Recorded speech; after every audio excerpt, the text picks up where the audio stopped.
மீண்டும் உங்களை சந்திப்பதில் நான் மிக்க மகிழ்ச்சி அடைகின்றேன். நான் இலங்கையில் இருந்து பதுளை போதனா வைத்தியசாலையில் இருந்து வைத்தியர் கிருஷான் வேதநாயகம். நாங்கள் இந்த பகுதிகளிலே இந்த மெஸ்டுபேஷன் அல்லது சுய இன்பத்தை பற்றியும் அதனால் ஏற்படுகின்ற நன்மைகளை பற்றியும் பார்த்து கொண்டிருக்கின்றோம். எனவே நேரடியாக தொடர்பு கொள்ள விரும்பினால் வெளியூர் நண்பர்கள் 009477356245 மூலம் தொடர்பு கொள்ள முடியும். உள்ளூர் நண்பர்கள் 0777656245 மூலம் தொடர்பினை மேற்கொள்ள முடியும். அதே நேரத்திலே மறக்காமல் யூடியூப்ல பார்ப்பவர்கள் லைக் பண்ணுங்கள், ஷேர் பண்ணுங்கள். அதே நேரத்திலே மணி சின்னத்தை அல்லது பெல் சைனை அமர்த்தி சப்ஸ்கிரைப் பண்ணுங்கள். டிக்டாக்கிலும் இன்ஸ்டாகிராமிலும் மறக்காமல் ஃபாலோ அப் பண்ணுங்கள். எனவே இந்த மெஸ்டுபேஷனிலே அடுத்ததாக இருக்கின்ற மிக முக்கியமான ஒரு நன்மை என்னவென்றால், அதாவது it can increase the focus and relaxation. அதாவது எங்களுக்கு நல்ல ஒரு மனதுக்கு மன நிம்மதியை தருகின்றது. மன நிம்மதியை தந்து நாங்கள் செய்கின்ற அல்லது என்ன வேலை செய்தாலும் அதிலே முழு கவனத்துடன் ஈடுபட வைக்கிறது. உதாரணமாக ஒவ்வொரு நாளும் இந்த மெஸ்டுபேஷன் அல்லது சுய இன்பம் காண்பவர் தன்னுடைய செக்ஷுவல் டிசைரை, தன்னுடைய பாலியல் ஆசைகளை அவர் தீர்த்துக் கொள்கிறார். அதன் பிற்பாடு வீதிகளிலே வருகின்ற பெண்களையோ அல்லது வீதிகளிலே வருகின்ற ஆண்களையோ அல்லது அவர் வேலை செய்கின்ற ஆபீஸிலே இருக்கிற பெண்களையோ ஆண்களையோ பார்க்க வேண்டிய தேவை கிடையாது. உங்களுக்கு தெரியும், இன்று இந்த ஆபீஸ்களிலும் இந்த எல்லா இடங்களிலும் நடக்கின்ற விடயங்களை பற்றி பார்த்து கொண்டு இருக்கின்றோம். எனவே இவையெல்லாம் இந்த ரிலாக்ஸேஷன், அதாவது எங்களால என்ன செய்ய முடிகிறது, ஃபோக்கஸ் பண்ண முடிகிறது, இன்க்ரீஸ் த ஃபோக்கஸ்.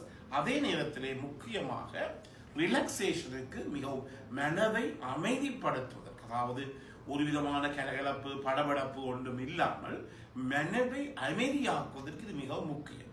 இதற்கு முக்கியமான காரணம் என்ன? இது ரிலீசஸ் த டென்ஷன். அது எங்களுக்கு இருக்கிற மன இறுக்கத்தை குறைக்கின்றது. அதே நேரத்தில் எங்களுடைய mind able to reset the mind என்று சொல்லுவோம். அதாவது எங்களுடைய மனதை அல்லது மூளையை ரீசெட் பண்ணுவதற்காக, அதாவது எங்களுடைய மூளையை மனதை ஒரு ஒழுங்கமைக்கின்ற ஒரு வழியாக இந்த மாஸ்டர்பேஷன் இருக்கிறது. இல்லாவிட்டால் என்ன நடக்கும்? வேலை நேரங்களிலே போய் யாராவது பெண்கள், அந்த உதாரணம் ஆண்களை எடுத்துக்கொண்டால் பெண்கள் அந்த அலுவலகத்துக்கு வந்தால் அவனும் போய் கதைப்பது, சிரிப்பது, பிறகு அந்த பெண்களை கேண்டீன் கூட்டுகள் போய் தேநீர் வாங்கி கொடுப்பது, இவ்வாறு பல பிரச்சனைகள் ஏற்படுகிறது. ஆனால் இந்த மாஸ்டர்பேஷன் செய்வதற்கு இப்படிப்பட்ட ஒரு பெண்ணை சில பேர், நான் எனக்கு தெரியும், சில பேர் சில இடங்களிலே இருந்து அந்த பெண்ணுக்கு பின்னாலேயே பஸ்ஸில் ஏறி எனக்கு பல பேரை தெரியும். என்னுடைய பதிலையிலே அந்த பஸ்ஸில் ஏறி அந்த பெண்ணுக்கு பின்னால அந்த பெண்ணினுடைய வீடு மட்டும் செல்லுகின்ற பல பேரை நான் கண்டிருக்கின்றேன். எனக்கு இது உங்களுக்கு தெரியும், இது உண்மை இல்லை, இது பொய் இல்லை, உண்மையான கதையைத்தான் நான் உங்களுக்கு கதைக்கின்றேன். உங்களுக்கு சில பேருக்கு நீங்களாகவே இந்த வேலையை செய்வீர்கள். அதே நேரத்தில் உங்களுக்கு தெரியும், இந்த பல பேர் இந்த பெண்களினுடைய உள்ளாடைகளை எடுத்து அந்த உள்ளாடைகளை கொண்டு வந்து பல வேலைகளை செய்கிறார்கள். இவையெல்லாம் இப்படிப்பட்ட இந்த குளறுபடிகள் எல்லாம் இந்த மாஸ்டர்பேஷன் செய்வர்களுக்கு ஏற்படுவதே மிக மிக குறைவாக இருக்கின்றது. நீங்கள் இது ஒவ்வொரு நாளும் பத்திரிகைகளிலும் செய்திகளிலும் இணையத்திலும் நீங்கள் பார்த்துக் கொள்ளக்கூடியதாக இருக்கின்றது. எனவே முக்கியமாக இந்த மனதை ரிலாக்ஸ் பண்ணி ஒருநிலைப்படுத்தி ஃபோக்கஸ் பண்ணுவதற்காக, அதாவது படிப்பிலையும் இருக்கலாம், படிப்பிலே கூட அதுதான் என்ன செய்வார்கள், இளைஞர்கள், சிறு பெண்கள், சிறு ஆண்கள் என்ன செய்வார்கள், அவர்களுக்கு பெண்களையோ ஆண்களையோ பார்க்க வேண்டும் என்று சொல்லி படித்துக் கொண்டிருக்கிற நேரத்திலே கோயில்களுக்கோ அல்லது வேறு இடங்களுக்கோ அல்லது விளையாட்டு மைதானங்களுக்கோ செல்வார்கள். வீடுகளிலேயே இருந்து தொடர்ச்சியாக இருந்து நம்முடைய படிப்பிலே மனதை ஒருமனப்படுத்த முடியாமல் இருக்கிறது. இது பிழை இல்லை.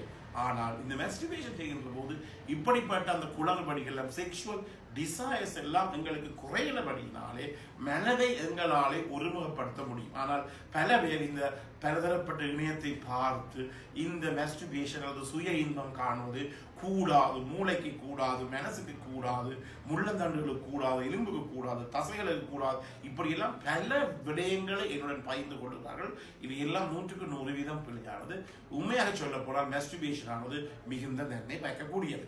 அடுத்ததாக இதோடைய இன்னொரு நன்மை என்னவென்றால், பாலியல் ரீதியான நோய்கள் பரவுவதை தடுக்கிறது. அதே நேரத்தில் பெண்கள் கர்ப்பம் ஆவதையும் தடுக்கிறது. நான் முதல் சொன்னதோட இது தொடர்பட்டு இருக்கிறது. ஏனென்றால் உங்களுக்கு தெரியும், எங்களுடைய பாலியல் ஆசையை, செக்ஷுவல் டிசைரை நாங்கள் தீர்த்துக் கொள்கிறோம். இவ்வாறு செக்ஷுவல் டிசைரை நாங்கள் தீர்த்துக் கொள்கின்ற போது ஒரு வீதியில இருக்கிற பெண்ணுடனோ அல்லது ஒரு பாலியல் தொழிலாளியுடனோ, கேஷுவல் செக்ஸ் ஒர்க்கருடனோ அல்லது வேறு ஒரு ஆணுடனோ தொடர்பினை எங்களால் மேற்கொள்ள தேவையில்லை, அலுவலகங்களோ எந்த இடங்களோ. எனவே என்ன நடைபெறும், இந்த நிலையிலே அந்த பெண் அந்த பெண் தான் அந்த பிரெக்னன்ட் அடைவதை, பிள்ளை பெறுவதை எங்களாலே தடுக்கக்கூடியதாக இருக்கின்றது. அதே நேரத்திலே பாலியல் சம்பந்தமான நோய்கள் பரவுவதையும் எங்களாலே தடுக்கக்கூடியதாக இருக்கின்றது.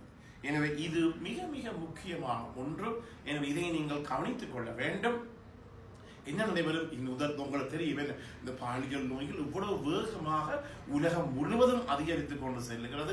ஏறக்குறைய கோடிக்கணக்கான பேர் இன்று இந்த பாலியல் நோய்கள், ஏறக்குறைய 15 கோடி பேர் உலகத்திலே இந்த பாலியல் நோய், HIV மற்றும் பாலியல் நோயினை பாதிக்கப்பட்டுக் கொண்டிருக்கிறார்கள்.